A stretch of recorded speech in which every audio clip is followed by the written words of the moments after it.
warahmatullahi wabarakatuh.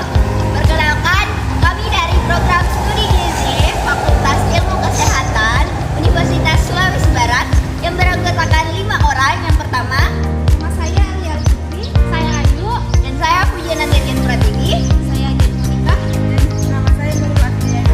Dan di sini kami akan membahas tentang proses pencernaan dan absorpsi karbohidrat. Happy watching! Oke teman-teman, di sini kita akan membahas bagaimana karbohidrat dicerna dan diserap di dalam tubuh. Sebelumnya, pencernaan adalah proses yang memecah makanan menjadi potongan-potongan kecil dan kemudian menjadi molekul.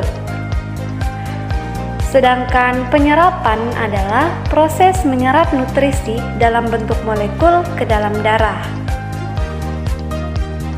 Secara singkat, proses pencernaan karbohidrat terjadi di 4 tempat dalam tubuh kita.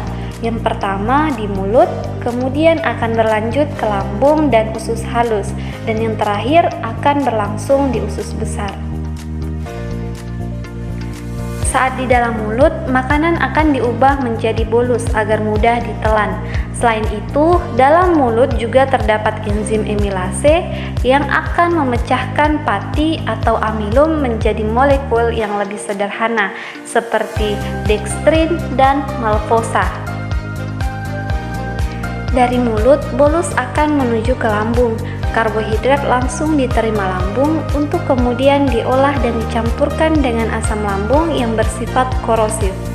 Proses pencampuran dengan asam lambung mengakibatkan makanan menjadi lebih cair dan hancur yang disebut simus. Di dalam cairan sekresi, lambung tidak ada enzim yang memecah karbohidrat. Makanan yang hanya mengandung karbohidrat saja akan tinggal di dalam gester dan diteruskan ke dalam duodenum, sehingga akan lebih cepat menimbulkan rasa lapar kembali. Kemudian, proses pencernaan karbohidrat akan berlanjut di usus halus dengan bantuan enzim maltase, sukrase, dan laktase. Enzim maltase akan memecah maltosa menjadi 2 unit glukosa. Enzim sukrase akan memecah sukrosa menjadi glukosa dan fruktosa. Kemudian enzim laktase akan memecah laktosa menjadi glukosa dan galaktosa. Nah, setelah itu glukosa, fruktosa, dan galaktosa akan diserap oleh dinding usus lalu masuk ke dalam cairan limfa, kemudian ke pembuluh darah kapiler dan dialirkan melalui vena porta menuju ke hati. Di dalam hati terdapat 2 proses penyerapan karbohidrat.